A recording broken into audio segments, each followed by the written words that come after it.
Hello student स्वागत है आपके अपने चैनल अनिल कुमार लेक्चर में। फ्रेंड्स, आज हम देखेंगे विद्युत चुम्बकीय तरंग नाम के चैप्टर को। तो फ्रेंड्स, हम इसी वीडियो में विद्युत चुम्बकीय तरंग नाम के चैप्टर को पूरा समाप्त कर देंगे। तो बने रहिए हमारे वीडियो में एंड तक। हम इसी वीडियो में बहुत ही इजी तरीके से 2022 में जो सिलेबस कम हुआ है उसके आधार पर विद्युत चुम्बकीय इस तरंग नाम के चैप्टर को ख़त्म कर देंगे। तो फ्रेंड्स देखिए, हम सबसे पहले इसमें जान लेते हैं कि विद्युत चुम्बकीय तरंग होता क्या चीज़ है। तो देखिए, हम यहाँ पर विद्युत चुम्बकीय तरंग को आपको स्क्रीन पर समझा देते हैं, आप समझिएगा।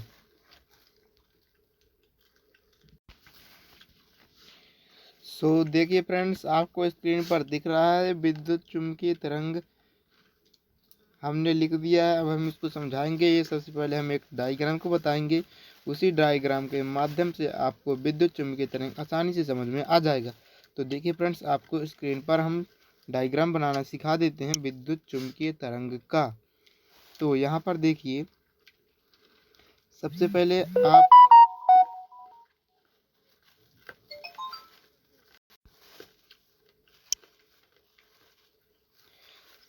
पहले आप क्या कीजिएगा फ्रेंड्स, विद्युत चुम्बकीय तरंग को समझने के लिए सबसे पहले एक तरंग संचरण की दिशा खींच दीजिएगा। ठीक है ना। ये जो लाइन है यह तरंग संचरण की दिशा को दर्शा रही है। फ्रेंड्स, तरंग संचरण की दिशा के लंबवत एक विद्युत तरंग ले लीजिए। ठीक है ना फ्रेंड्स। और तरंग संचरण की दिशा के ही लंबवत एक वाई क्या ले लीजिए, चुंबकीय क्षेत्र ले लीजिए। ठीक है ना फ्रेंड्स। चुंबकीय क्षेत्र को बी वेक्टर से तथा विद्युत क्षेत्र को ई वेक्टर से प्रदर्शित कर देते हैं। ठीक है ना फ्रेंड्स। और जो तरंगे हैं कुछ इस प्रकार से आगे बढ़ रही है। ठीक है ना फ्रेंड्स। जो तरंगे है कुछ इस प्रकार से आगे बढ़ रही है। यहाँ तक आपको समझ में आ गया होगा। ठीक है ना। तो इसी डायग्राम से हम विद्युत चुम्बकीय तरंग की परिभाषा आपको समझा देंगे। देखिए, वैसे तो नाम से ही स्पष्ट हो रहा है विद्युत चुम्बकीय तरंग। देखिए, हम लिख देते हैं। तो यहाँ से देखिए फ्रेंड्स, यहाँ पर लिखा हुआ विद्युत मतलब विद्युत क्षेत्र, चुंबकीय मतलब चुंबकीय क्षेत्र, विद्युत क्षेत्र ई वेक्टर और चुंबकीय क्षेत्र बी वेक्टर। यहाँ पर नाम से ही क्लियर हो जाता है कि विद्युत चुम्बकीय तरंग होता क्या चीज़ है। अब समझ लीजिए, हमने नाम से तो बताया लेकिन कैसे ये भी समझना है। तो यहाँ पर देखिए, ये अपनी तरंग संचरण की दिशा है। ठीक है ना फ्रेंड्स। क्या है? तरंग संचरण की दिशा। तो यहाँ से आप समझिए, इसकी परिभाषा आप इस प्रकार लिखेंगे कि विद्युत चुम्बकीय तरंग उन तरंगों को कहते हैं। इतना तो आप लिख ही लेंगे कि विद्युत चुम्बकीय तरंग उन तरंगों को कहते हैं जिनमें जो विद्युत क्षेत्र होता है और जो चुम्बकीय क्षेत्र होता है वह तरंग संचरण की दिशा के लंबवत जैवक्रिय गति करता है। ठीक है ना फ्रेंड्स। क्या लिखेंगे, एक बार फिर से सुन लीजिए परिभाषा इसकी परिभाषा आप लिखेंगे कि विद्युत चुम्बकीय तरंग उन तरंगों को कहते हैं, किन तरंगों को कहते हैं? उन तरंगों को कहते हैं जिसमें विद्युत क्षेत्र और चुम्बकीय क्षेत्र तरंग संचरण की दिशा के लंबवत इस प्रकार जैवक्रिय दोलन करते हैं कि वे एक दूसरे के परस्पर लंबवत हों। सिंपल सी आप परिभाषा लिख सकते हैं फ्रेंड्स कि विद्युत चुम्बकीय तरंग वे तरंगे होती हैं जिनमें विद्युत क्षेत्र और चुम्बकीय क्षेत्र तरंग संचरण की दिशा के लंबवत गति करते हैं। ठीक है ना फ्रेंड्स। डायग्राम में आपको दिख ही रहा होगा कि यह तरंग संचरण की दिशा है और यह चुम्बकीय क्षेत्र है। यह क्या है फ्रेंड्स? चुम्बकीय क्षेत्र। और यह अपना है ई वेक्टर विद्युत क्षेत्र। तो जो विद्युत क्षेत्र है और चुंबकीय क्षेत्र है तरंग संचरण की दिशा के लंबवत गति कर रहा है। आशा करता हूँ फ्रेंड्स आपको विद्युत चुम्बकीय तरंग समझ में आ गया होगा कि विद्युत चुम्बकीय तरंग क्या होता है। हम एक बार फिर से इसकी डेफिनेशन बताएंगे, उसे आप लिख लीजिएगा और अच्छी तरीके से आपको समझ में आ भी जाएगा। ठीक है ना फ्रेंड्स। और हाँ, इसकी परिभाषा आप कमेंट सेक्शन में ज़रूर लिखें ताकि आपकी प्रैक्टिस बनी रहे। ठीक है ना फ्रेंड्स। सिर्फ इस वीडियो को देखते रहिए, मज़े लेते रहिए, बहुत ही मज़ा आएगा इस वीडियो के अंदर। बहुत ही सिंपल तरीके से हम इस चैप्टर को हल कर देंगे। ठीक है ना फ्रेंड्स। ज़्यादा बड़ा नहीं है, बहुत छोटा है। सिर्फ इससे 2 या 3 नंबर के क्वेश्चन आने हैं। बहुत ही छोटा चैप्टर है फ्रेंड्स। हम जल्द जल्द ही इसको ख़त्म कर देंगे। फिर अपनी अगली वीडियो भी विद्युत चुम्बकीय पीरियड में बना के आपको देंगे। ठीक है ना फ्रेंड्स। तो देखिए, हम एक बार फिर से इसकी परिभाषा आपको बता दे रहे हैं। आप इसकी परिभाषा को नोट करिएगा। तो यहाँ से देखिए, यहाँ से परिभाषा क्या बनती है फ्रेंड्स कि विद्युत चुम्बकीय तरंगे उन तरंगों को कहते हैं जिनमें विद्युत क्षेत्र तथा चुंबकीय क्षेत्र, विद्युत क्षेत्र तथा चुंबकीय क्षेत्र तरंग संचरण की दिशा के लंबवत गति करे। तरंग संचरण की दिशा के लंबवत गति करे उसे अपन विद्युत चुम्बकीय तरंग कहते हैं। इतनी बातें आपको क्लियर हो जाती है ना फ्रेंड्स। तो चलिए हम अब विद्युत चुम्बकीय तरंग की प्रकृति के बारे में बात कर लेते हैं कि विद्युत चुम्बकीय तरंग की प्रकृति किस प्रकार होती है। इसे आप तब तक स्क्रीनशॉट ले लीजिए। अब हम चलते हैं विद्युत चुम्बकीय तरंगों की प्रकृति की तरफ। तो फ्रेंड्स हम देखिए, हम विद्युत चुम्बकीय तरंगों की प्रकृति के बारे में यहाँ पर आपके सामने चर्चा करेंगे। यहाँ पर आप मान लीजिए कोई आपके पास एक क्या रखा हुआ है, षटकोणीय पिरामिड रखा हुआ है। ठीक है ना फ्रेंड्स। एक घनाभ आकार का अपने पास एक पिरामिड टाइप की एक आकृति रख लेते हैं, घनाभ टाइप की, और इसके माध्यम से हम इसकी प्रकृति ज्ञात करेंगे। ठीक है ना फ्रेंड्स। तो इसका नाम दे दीजिए E B C D, E F G H. हम जानते हैं कि जब कोई तरंग संचरण की दिशा के लंबवत, मतलब जिस साइड करना चाहिए उसे गति, उस साइड वह गति नहीं करे। यहाँ इस बात को आप नोट कीजिएगा फ्रेंड्स। जिस साइड गति करना चाहिए यदि उस साइड गति नहीं करे, उसके लंबवत करे, तब जो वे तरंगे होती हैं वो तरंगे अनुप्रस्थ तरंगे होती हैं। बस इतनी चीज़ें आपको लिख के आना है एग्जाम में। यदि आ जाए कि विद्युत चुम्बकीय तरंग की प्रकृति क्या होती है, तो आप यही चीज़ें लिखिएगा फ्रेंड्स कि जो विद्युत चुम्बकीय तरंग की प्रकृति होती है वह अनुप्रस्थ प्रकृति की होती है। और ये डायग्राम को आपको बना देना है। ठीक है ना फ्रेंड्स। यहाँ तक आपको समझ में आ जाता है। इसके बाद आप चलिए विद्युत चुम्बकीय तरंगों के गुण की तरफ। तो विद्युत चुम्बकीय तरंग के गुण को हम बेहद ही आसान तरीके से समझा देंगे, जिंदगी भर नहीं भूलोगे फ्रेंड्स।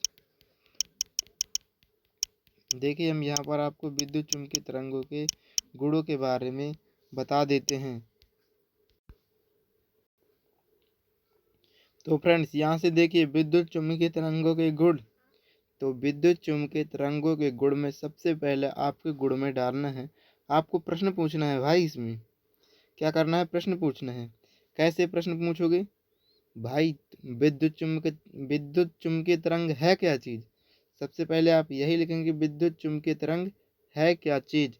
तो हमने बताया कि विद्युत चुम्बकीय जो तरंग होती हैं, समझिए फ्रेंड्स, जो विद्युत चुम्बकीय तरंगे होती हैं वह उसमें विद्युत क्षेत्र और चुंबकीय क्षेत्र तरंग संचरण की दिशा के लंबवत गति करते हैं। पहला गुण में आप यही लिखिएगा। क्या लिखेंगे फ्रेंड्स कि जो विद्युत क्षेत्र होता है और जो चुंबकीय क्षेत्र होता है वह तरंग संचरण की दिशा के लंबवत गति करता है। सबसे पहला पॉइंट आप यही लिखेंगे क्या है। ठीक है ना फ्रेंड्स। फिर दूसरा प्रश्न उठता है कि यह कैसे उत्पन्न होती है, यह तरंगे कैसे उत्पन्न होती है, ये दूसरे नंबर का गुण बनेगा। हमने पहले नंबर का आपको गुण बताया, अब हम दूसरे नंबर का आपको गुण बताएंगे कि दूसरे नंबर का गुण क्या होता है। तो इसमें आप प्रश्न करिएगा कि यह कैसे उत्पन्न होती है। तो यह जो उत्पन्न होती है दोलनीय आवेश अथवा त्वरित आवेश के कारण ये तरंगे उत्पन्न होती हैं। किसके कारण? दोलनीय आवेश के कारण तथा त्वरित आवेश के कारण यह तरंगे उत्पन्न होती हैं। तो ऐसा आप लिखेंगे। फिर आप कहेंगे कि यह उत्पन्न तो होती है, यह किस प्रकृति की होती है, यह कैसी है, यह किस प्रकृति की है। ठीक है ना फ्रेंड्स। तो आप बताएंगे इसमें तीसरे नंबर के पॉइंट में कि यह कैसी प्रकृति की होती है। तो आप बताएंगे कि यह अनुप्रस्थ प्रकृति की होती है, और इसी में चौथा डाल दीजिएगा यह ध्रुवित तरंगे भी होती हैं। ठीक है ना। 4 पॉइंट इन्हें हमने बता दिया कि यह ध्रुवित तरंगे भी होती हैं। पहले प्रश्न पे क्या पूछना है, यह क्या है। दूसरा प्रश्न पूछना है यह कैसे उत्पन्न होती है। तीसरा और चौथा प्रश्न पूछना है कि यह कैसी प्रकृति की होती है।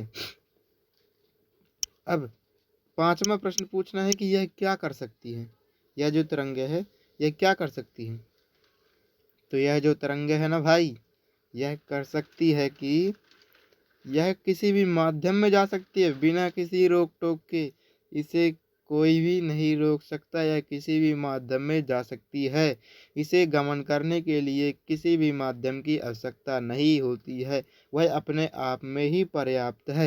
यही पांचवा पॉइंट आप लिखेंगे। और छठवां पॉइंट आप लिखेंगे कि यह आकाश में भी गमन कर सकती है। आपको सातवां पॉइंट लिखना है फ्रेंड्स कि यह इसी में लिखना है कि यह क्या कर सकती है। ये वाले प्रश्न में अपना उठ रहा है कौन सा, पांचवा, छठवां, सातवां, इसी से उठ रहे हैं कि यह क्या कर सकती है। तो यह एक रेखीय संवेग, इन तरंगों में एक रेखीय संवेग होता है। यह जिस सतह पर आपतित होती है उस पर दाब भी लगा सकती है। क्या कर सकती है? दाब भी लगा सकती है। और जब यह तरंगे चलती है तो यह ऊर्जा भी स्थानांतरित करती हैं, ऊर्जा भी स्थानांतरित करती हैं। ठीक है ना। 8वें पॉइंट में लिखिए कि यह जब चलती हैं तो यह ऊर्जा भी स्थानांतरित करती हैं। फलस्वरूप विद्युत क्षेत्र और चुंबकीय क्षेत्र में समान रूप से ऊर्जा वितरित होती है। ये किसके पॉइंट थे? यह क्या कर सकती है, इसके पॉइंट थे। ठीक है ना फ्रेंड्स। और एक काम और कर सकती है कि यह परावर्तन, विवर्तन, व्यतिकरण, अपवर्तन सभी के गुण दर्शा सकती है या दर्शाती भी है। ठीक है ना। आप समझ ही गए होंगे इन सारे पॉइंट को। यदि फ्रेंड्स यहीं पर आपको वीडियो बहुत अच्छी लगती है तो आप हमारी वीडियो को लाइक सब्सक्राइब जरूर कर दीजिएगा। आज तक पूरे यूट्यूब में विद्युत चुम्बकीय तरंग के गुण इस प्रकार पढ़ाने वाला आपको कोई नहीं मिलेगा। तो फ्रेंड्स हमने विद्युत चुम्बकीय तरंग के गुण को अच्छे तरीके से आपको समझा दिया। अब हम इसे लिख करके दिखा देते हैं पूरी एक सिमेट्रिक तरीके से। तो देखिए फ्रेंड्स हमने आपको लिख कर दिखा रहे हैं। देखिए यहाँ पर हमने अपने बुक का, जिस कापी से हम आपको पढ़ा रहे हैं उसी बुक का हमने स्क्रीनशॉट लेकर के यहाँ पर आपको दिखा रहे हैं। तो देखिएगा फ्रेंड्स यहाँ से हम आपको दिखा रहे हैं कि पहला पॉइंट में हमने आपको क्या बताया था कि यह जो तरंगे हैं यह क्या है। सबसे पहले आपको क्या लिखना है, यह क्या है। ऐसा प्रश्न पूछना है कि यह तरंगे क्या है। तो क्या है ये तरंगे? ये तरंगे, इन तरंगों में विद्युत क्षेत्र चुंबकीय क्षेत्र एक दूसरे के लंबवत तरंग संचरण की दिशा के दोलन, दिशा के लंबवत कला में, लंबवत समान कला में दोलन करती हैं। तो यह था यह क्या है। ठीक है ना। और दूसरा क्वेश्चन हमने क्या बताया था, यह कैसे उत्पन्न होती हैं। तो इसका आंसर यह रहा कि विद्युत चुम्बकीय तरंगे दोलनी आवेश अथवा त्वरित आवेश के द्वारा उत्पन्न होती है।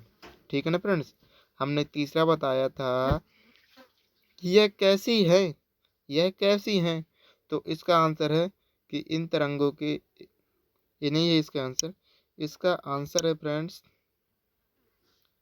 कि इन तरंगों की प्रकृति अनुप्रस्थ होती है। क्या होती है? अनुप्रस्थ होती है या अनुप्रस्थ प्रकृति की तरंगे हैं। ठीक है ना, ये भी आपको समझ में आ जाता है। और एक हमने प्रकृति में ही बताया था कि ये जो तरंगे हैं ये ध्रुवित तरंगे होती हैं। यहाँ पर ये लिखा हुआ है कि ये तरंगे क्या होती हैं? ध्रुवित तरंगे होती हैं। फिर हमने बताया कि ये तरंगे क्या कर सकती है, क्या कर सकती हैं। तो इसके लिए आप ध्यान दीजिएगा स्क्रीन पर कि इन्हें चलने के लिए किसी भी माध्यम की आवश्यकता नहीं होती। यहाँ पर आपको दिख रहा है कि इन तरंगों के संचरण के लिए माध्यम की आवश्यकता नहीं होती, ये कहीं पर भी चल सकती हैं। अपना 5वां पॉइंट था फ्रेंड्स, अपना 5वां पॉइंट क्या था?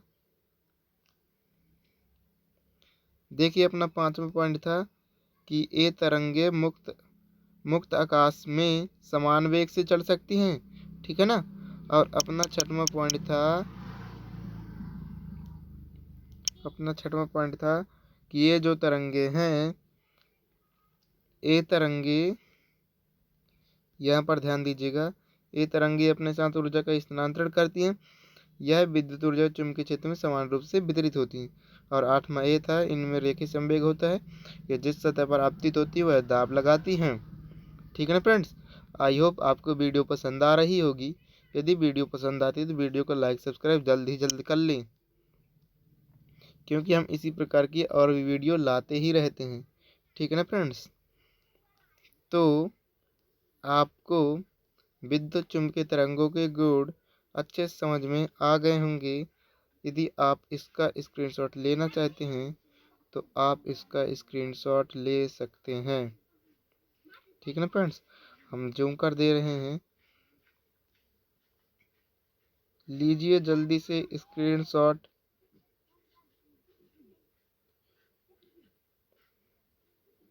चलिए ठीक है, आपने स्क्रीनशॉट ले लिया।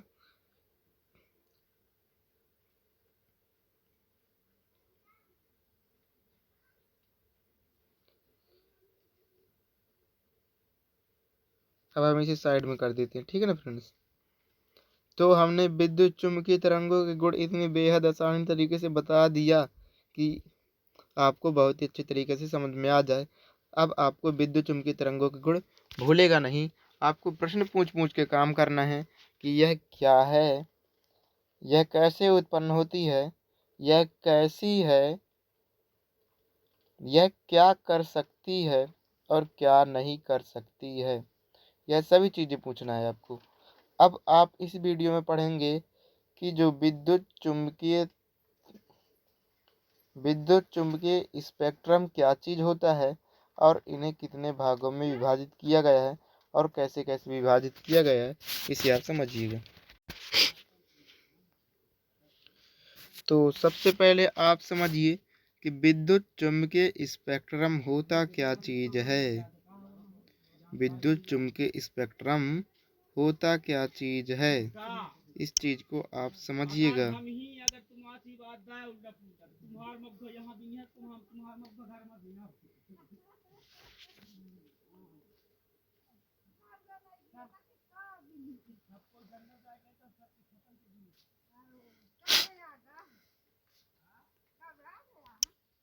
तो देखिए फ्रेंड्स, विद्युत चुम्बकीय स्पेक्ट्रम होता क्या चीज़ है कि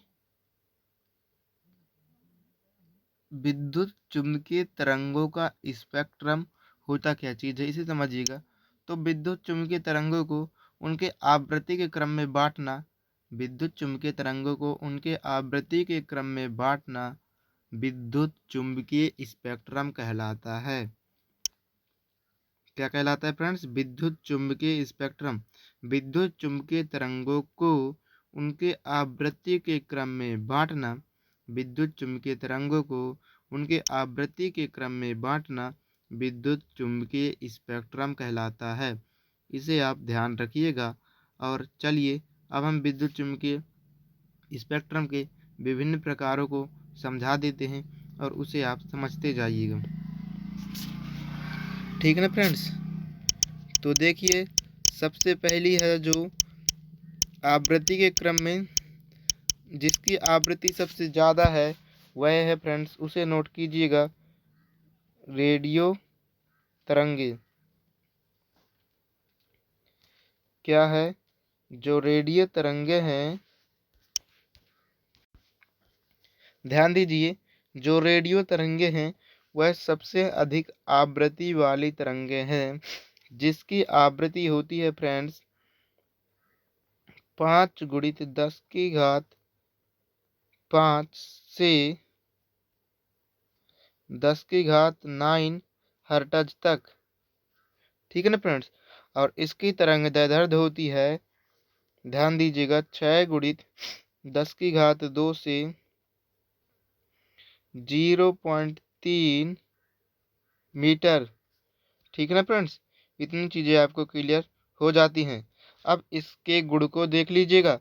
इतनी चीज़ें आपको पता चल गई ना फ्रेंड्स, कि जो इसकी आवृत्ति है 5 × 10⁵ से 10⁹ हर्ट्ज के बीच होती है, और जो इसकी तरंग दैर्ध्य होती है, जिसे हम लैम्डा से प्रदर्शित करते हैं, 6 × 10⁻² से 0.3 मीटर के बीच होती है।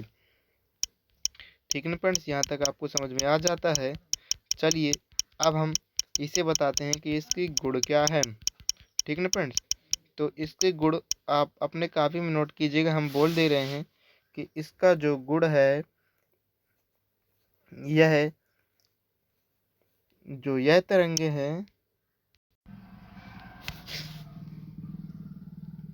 इसका तरंग दैर्ध्य फ्रेंड्स अधिक होता है। तो तरंग दैर्ध्य अधिक होने के कारण ये जो तरंगे हैं विवर्तित हो जाती हैं। क्या हो जाती है फ्रेंड्स? विवर्तित हो जाती हैं। यहाँ तक आपको समझ में आ जाता है कि ये जो तरंगे हैं, इनका तरंग दैर्ध्य अधिक होने के कारण ये जो तरंगे हैं विवर्तित हो जाती हैं। ठीक है ना फ्रेंड्स। चलिए, ये तो हुआ पहला पॉइंट। अब देखिए दूसरे पॉइंट की ओर।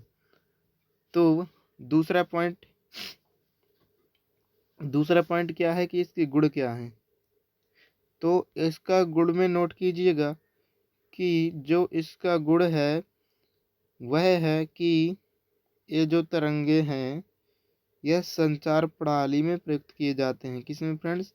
संचार प्रणाली, जैसे रेडियो,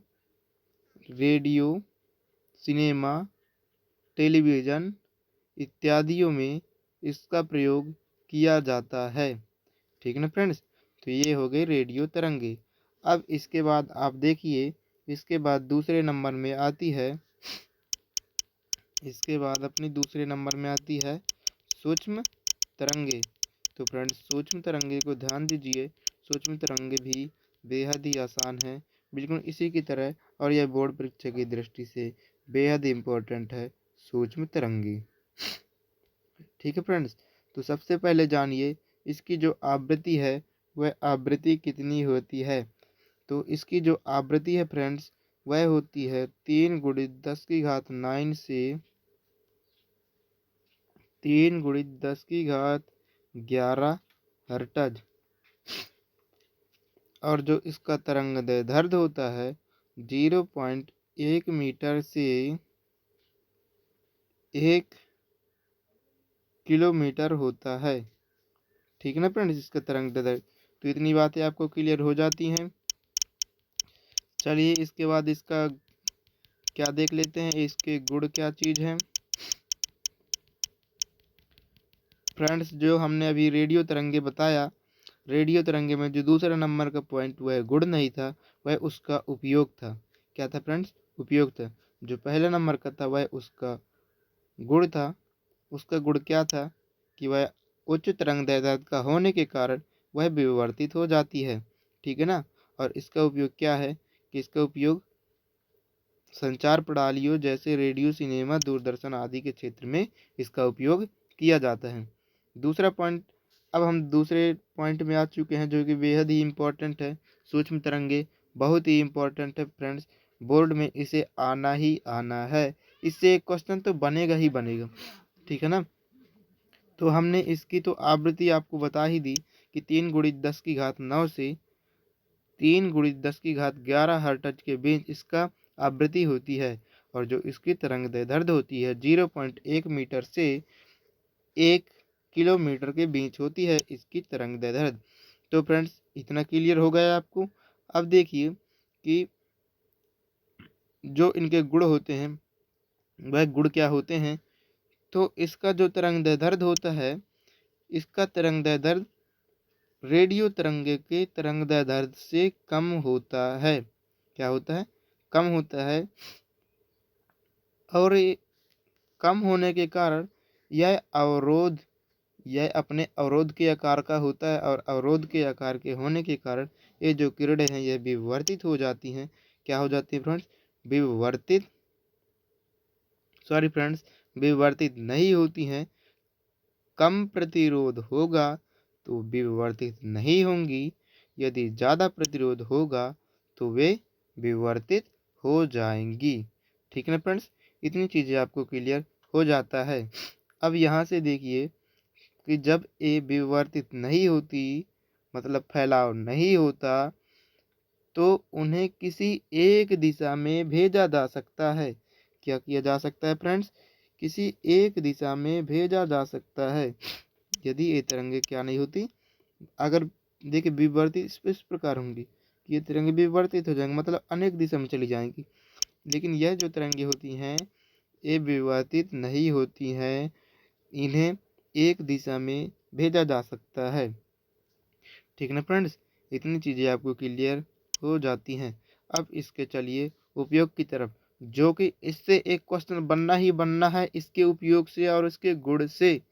ठीक है ना फ्रेंड्स, तो इसका उपयोग क्या है कि राडार प्रणाली, वेरी मोस्ट इम्पॉर्टेंट लगा लीजिए कि राडार प्रणाली में इसका उपयोग किया जाता है। किसमें? राडार प्रणाली में। क्यों किया जाता है राडार प्रणाली में? किसके लिए राडार प्रणाली में किया जाता है? क्यों इस तरंग का रडार प्रणाली में उपयोग किया जाता है? रडार प्रणाली क्या होती है?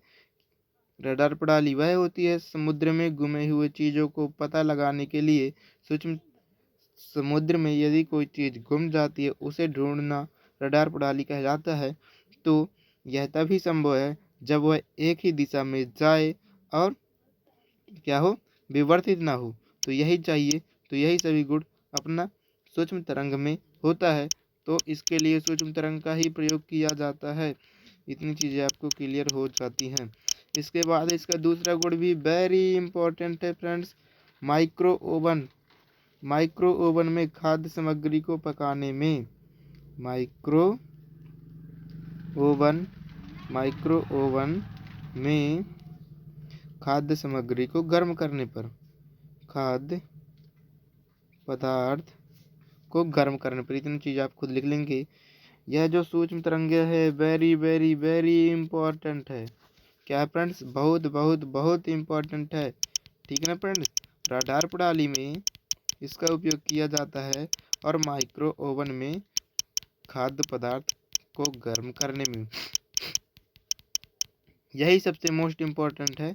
अब दूसरा नंबर भी जो आता है इससे थोड़ा कम इम्पोर्टेंट है, लेकिन वह भी इम्पोर्टेंट है, इससे भी क्वेश्चन बनना ही बनना है। ठीक है ना फ्रेंड्स, तो वह तीसरा आता है अवरक्त तरंगे। क्या आता है फ्रेंड्स? अवरक्त तरंगे, जिनकी आवृत्ति परास होती है, जिनकी आवृत्ति परास होती है फ्रेंड्स। क्या होती है इसकी आवृत्ति प्रश्न? 3 × 10⁻11 से 4 × 10⁻14।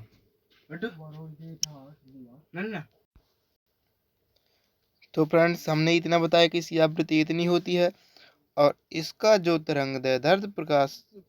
तरंगदैर्ध्य परास होता है 1 मिलीमीटर से 700 नैनोमीटर के बीच होता है। 1 मिलीमीटर से 700 नैनोमीटर के बीच होता है। इतनी चीज़ें आपको क्लियर हो जाती हैं।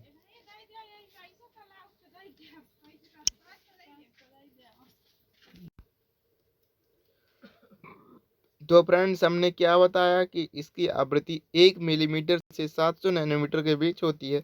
अब बेहद ही आसान आपको लगने लगा होगा अवरक्त तरंगे, इसे आप समझ गए होंगे, इसे आप याद कर लीजिएगा अपने तरीके से।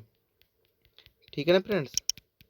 तो अब देखिए हम इसके गुण की बात करते हैं कि जो अवरक्त तरंगे के क्या गुण होते हैं। तो यह जो तरंगे हैं ऊष्मीय प्रभाव दर्शाती हैं। क्या दर्शाती हैं? ऊष्मीय प्रभाव दर्शाती हैं ये जो तरंगे हैं।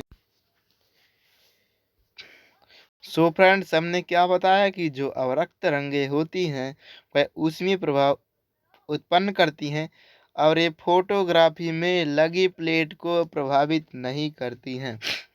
जो फोटोग्राफी समझ रहे हैं ना फ्रेंड्स, जिससे हम फोटो खींचते हैं उसे फोटोग्राफी कहते हैं। उसमें एक प्लेट लगी होती है, कुछ इस प्रकार की लगी होती है उसमें प्लेट, इस प्रकार की। तो इस प्लेट में वह कोई परिवर्तन नहीं करता है। ठीक है ना फ्रेंड्स। ये जो अवरक्त तरंगे हैं कोई परिवर्तन नहीं करती है। ये जो अवरक्त तरंगे हैं,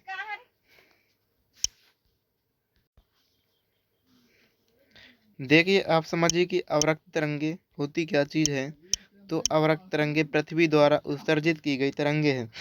देखिए जो ये पृथ्वी है यह कुछ तरंगे उत्पन्न करती है, इसे ही कहते हैं अपन अवरक्त तरंगे।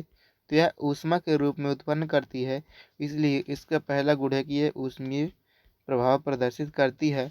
और दूसरा गुण यह है कि यह फोटोग्राफी की प्लेट को प्रभावित नहीं करती है, जो कि कुछ इस आकार की होती है उसे वह बिल्कुल प्रभावित नहीं करती है। इतनी चीज़ें आपको क्लियर हो जाती हैं। ये इसका गुण था फ्रेंड्स। अब आप समझिएगा इसका उपयोग क्या है। तो इसका सबसे मेन इम्पॉर्टेंट उपयोग है फ्रेंड्स कि यह जो अंधेरे में भी बहुत दूर तक दूरी तय कर सकती है, बहुत दूर तक दूरी तय कर सकती, इसीलिए इसका प्रयोग फोटोग्राफी में भी किया जाता है। ठीक है ना फ्रेंड्स। और अवरक्त तरंगे भी आपको क्लियर हो जाती हैं कि ये फोटोग्राफी के प्लेट को प्रभावित नहीं करती हैं। ये फोटोग्राफी की प्लेट को प्रभावित नहीं करती हैं, जिससे कि इस तरंगों का प्रयोग फोटो खींचने में भी किया जाता है। तो फ्रेंड्स, इसके बाद अब हम चलते हैं किसमें। अब आप आ जाइए फ्रेंड्स चौथे नंबर में। चौथे नंबर का है दृश्य तरंगे। आवृत्ति के क्रम में चौथा जो क्रम है उसे बनाया गया है दृश्य तरंगे।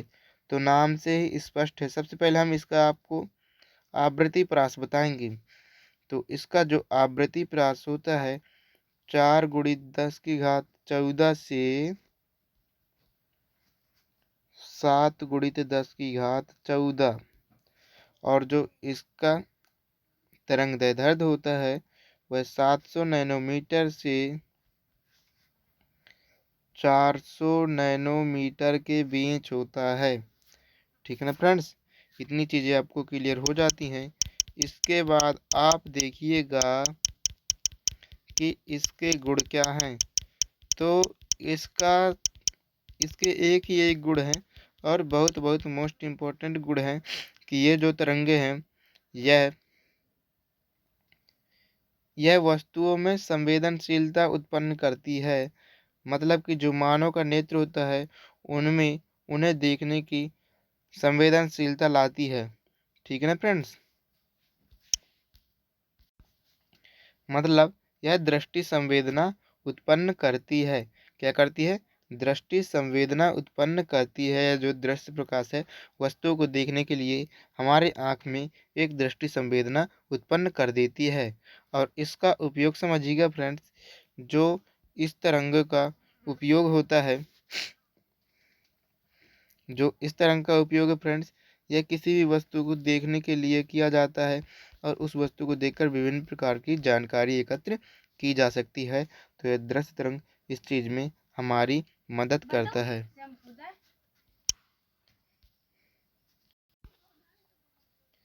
तो देखिए फ्रेंड्स, इसके बाद अपना 5वां नंबर का क्वेश्चन बनता है।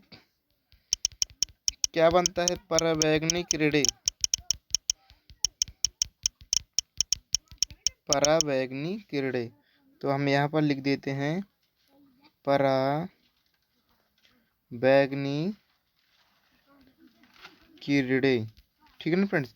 इसके आवृत्ति प्रास देखिए पराबैंगनी किरणें की। तो जो पराबैंगनी किरणें की आवृत्ति प्रास होती है वह होती है 7 गुणित 10 की घात 14 से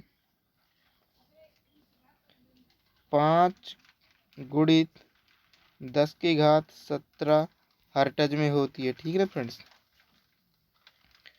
और जो क्या होती है, तरंगदैर्ध्य होती है, वह होती है 400 नैनोमीटर से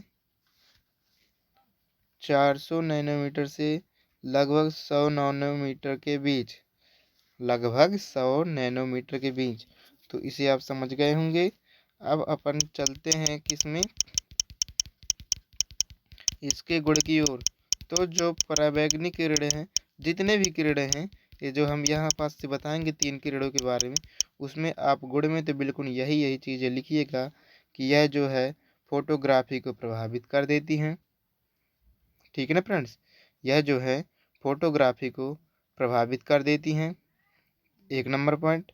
दूसरे नंबर पॉइंट में आप लिखिएगा ये गैसों को आयनित कर देती हैं। इतनी 2 चीज़ें आप याद कर लीजिएगा।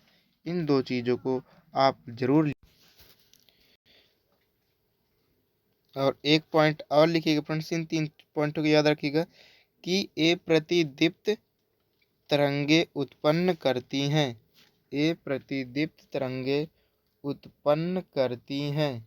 क्या करती हैं? ये प्रतिदीप्त उत्पन्न करती हैं। ठीक ना फ्रेंड्स। ये प्रतिदीप्त उत्पन्न करती हैं। तो इन 3 पॉइंटों को आपको याद रखना है कि ये फोटोग्राफी को प्रभावित करती हैं। ये जो तरंगे हैं गैसों को आयनित कर देती हैं। तीसरा पॉइंट, ये प्रतिदीप्त उत्पन्न करती हैं। ठीक है ना फ्रेंड्स। अब इसके उपयोग के बारे में, इसके गुण गुण तो आप देख ही चुके होंगे। अब इसके उपयोग देख लीजिए। इसका उपयोग जो है, यूज, इसका जो यूज है फ्रेंड्स, उसे देखिए कि यह हीरे जवाहरातों की शुद्धता का पता करने में इसका उपयोग किया जाता है। ठीक है ना फ्रेंड्स। Use number 1। ठीक है ना। तो यही चीज़ें आपको लिख देना है कि क्या किया जाता है कि हीरो जवाहरातों की शुद्धता का पता लगाने में, और दूसरा किया जाता है फिंगरप्रिंट का पता लगाने में। क्या किया जाता है? फिंगरप्रिंट का पता लगाने में। फिंगरप्रिंट का पता लगाने में किया जाता है इसका उपयोग। तो इस बात को भी आप याद रखिएगा।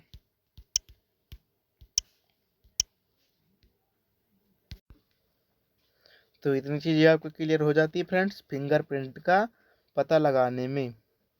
फिंगरप्रिंट का पता लगाने में। उसके बाद आप देखिएगा कि इसके बाद आवृत्ति के क्रम में आता है, क्या आता है? एक्स किरणें। तो आप एक्स किरणों को लिखिएगा।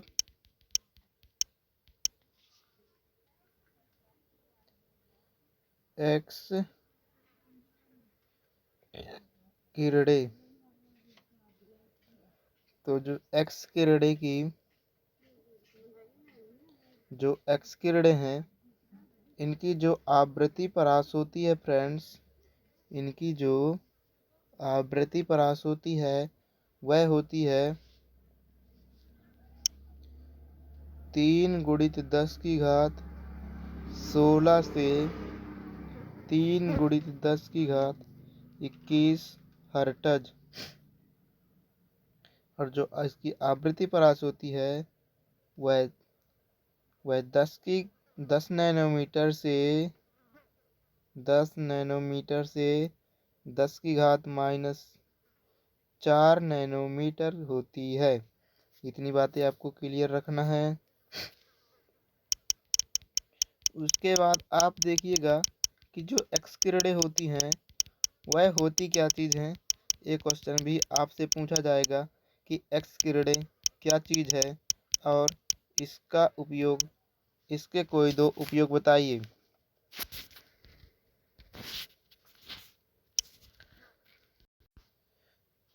तो एक्स किरणें की परिभाषा में आप लिखेंगे कि ये वे किरणें हैं, एक्स किरणें वे किरणें हैं जिनकी उत्पत्ति तीव्रगामी पदार्थों के इलेक्ट्रॉनों से टकराने के फलस्वरूप हुई है। और आप इसमें बता सकते हैं कि इसकी जो आवृत्ति है वह 3 × 10⁻18 से 3 × 10⁻21 के बीच, तथा इसका तरंगदैर्ध्य भी आप लिख सकते हैं 10 नैनोमीटर से 10⁻⁻4 नैनोमीटर के बीच। इतनी चीज़ें आप लिख देंगे। अब इसका उपयोग देखिए कि इसका यूज क्या होता है। तो इसके उपयोग में लिखेंगे कि परमाणु के अंदर संरचना जानने में, और दूसरा शल्य चिकित्सा में इसका उपयोग किया जाता है। ठीक है ना फ्रेंड्स, इसका हमने यूज बताया अभी। अब हम इसका गुण भी बता देते हैं, इसका हम गुण बता देते हैं। तो इसके गुण क्या है फ्रेंड्स, कि इस गुण में वही लिखिएगा कि ये गैसों को आयनित कर देती हैं, फोटोग्राफी के प्लेट को प्रभावित करती है, तथा ए प्रतिदीप्त उत्पन्न करती हैं। ए प्रतिदीप्त उत्पन्न करती हैं, यह इसका गुण। ठीक है ना फ्रेंड्स। अपने से प्रश्न में क्या पूछेगा, अपने से प्रश्न में पूछेगा कि जो एक्स किरणें हैं वह क्या है और उसके दो उपयोग बताइए। क्या पूछेगा, उसके दो उपयोग बताइए। तो आप बता सकते हैं कि एक्स किरणें वे किरणें होती हैं जो तीव्र गामा, जो एक्स किरणें वे तरंगे होती हैं, उन तरंगों को कहते हैं जिनकी उत्पत्ति तीव्र गामा इलेक्ट्रॉनों के टकराने के फलस्वरूप हुई है। इतनी चीज़ें आप लिख सकते हैं। ठीक है ना फ्रेंड्स। और इसके दो उपयोग में लिखेंगे कि शल्य चिकित्सा में, परमाणु के अंदर उनकी संरचना जानने में। तो ये हो गया एक्स किरणें। अब इसके बाद आप लिखेंगे गामा किरणें। क्या लिखेंगे, गामा किरणें। गामा किरणें। तो फ्रेंड्स गामा किरणें भी बेहद ही आसान है। इसकी जो आवृत्ति होती है वह होती है 3 × 10⁻18 से 3 × 10⁻22 होती है। और एक्स किरणें की क्या थी, 3 × 10⁻16 से 3 × 10⁻21। और इसकी जो तरंगदैर्ध्य परास है वह है 10⁻⁻4 से 10⁻⁻14 लगभग। ठीक है ना फ्रेंड्स। जिसे आप ना जाने उसे आप लगभग लगा दें। ठीक है ना फ्रेंड्स।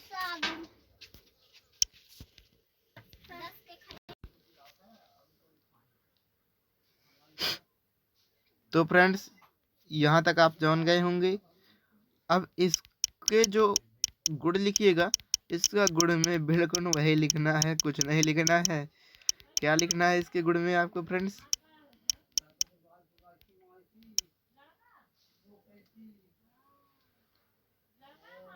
इसके गुण में आप लिखिएगा कि यह गैसों को आयनित कर देती हैं।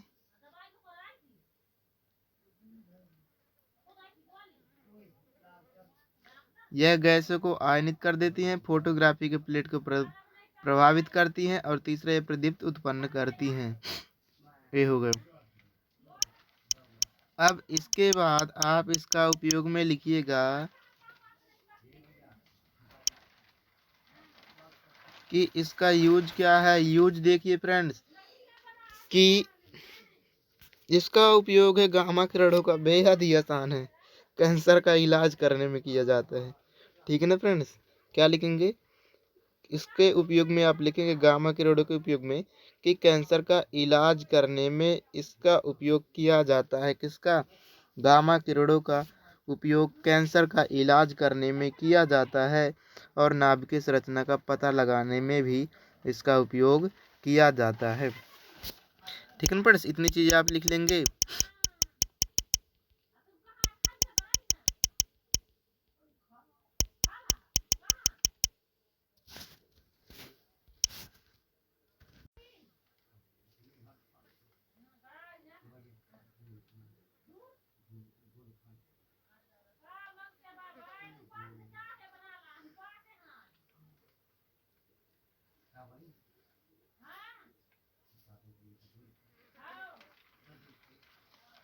देखिए पौधाघर प्रभाव, पौधाघर प्रभाव।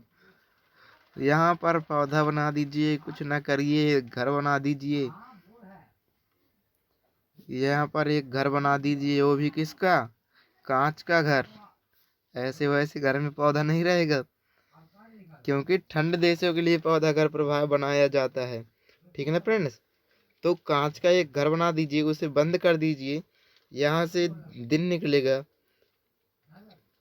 सूर्य की किरणें आएंगी, इससे टकराएंगी, इसके अंदर चली जाएंगी, कांच के घर के अंदर फंस जाएंगी और वे तरंगे बाहर नहीं निकल पाएंगी, जिसके कारण हमारा पौधा जीवित रहेगा। इसी को हम कहते हैं पौधा घर प्रभाव।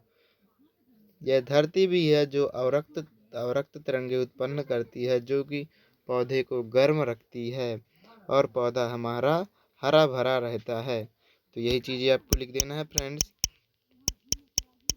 क्या लिखेंगे कि सूर्य से आने वाली जो प्रकाश तरंगे होती हैं वह कांच के घर में आकर के फंस जाती हैं, आपतित हो जाती हैं, फंस जाती हैं और वह बाहर नहीं निकल पाती हैं।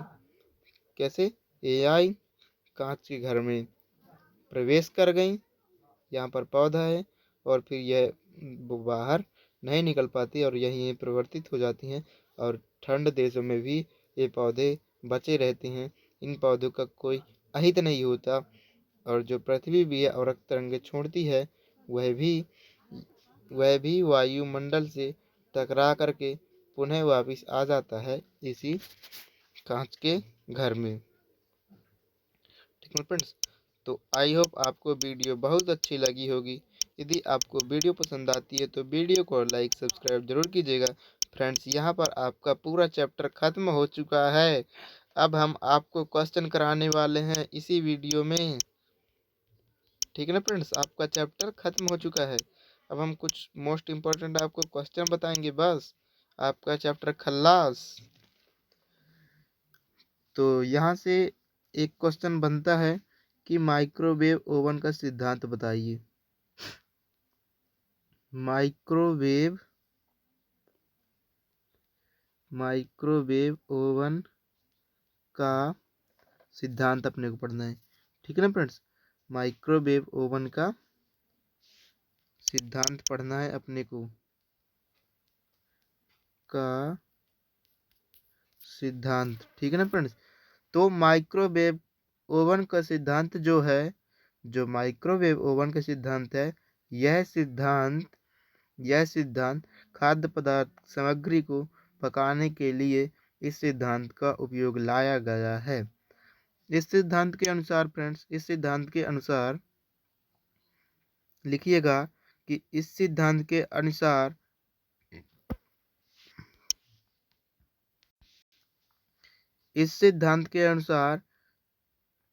क्या लिखेंगे फ्रेंड्स? इस सिद्धांत के अनुसार जहाँ पर भी भोजन रखा हुआ है वहाँ पर माइक्रोवेव ओवन सिद्धांत लगता है, वहाँ पर माइक्रोवेव तरंगे उत्पन्न हो जाती हैं और वह क्या करती हैं, उस भोजन पर जलवाष्प होता है, उस जलवाष्प को ये जो तरंगे हैं उस जलवाष्प के अणु को दूसरे अपने आसपास के अणुओं में भेज देती है और क्या करती हैं, वे अणु गर्म हो जाते हैं और फलस्वरूप खाना पक जाता है। यही अपना माइक्रोवेव ओवन का सिद्धांत है और यहीं पर अपनी वीडियो खत्म हो जाती है। Like, share and comment please. Thanks for watching my video. Thank you friends.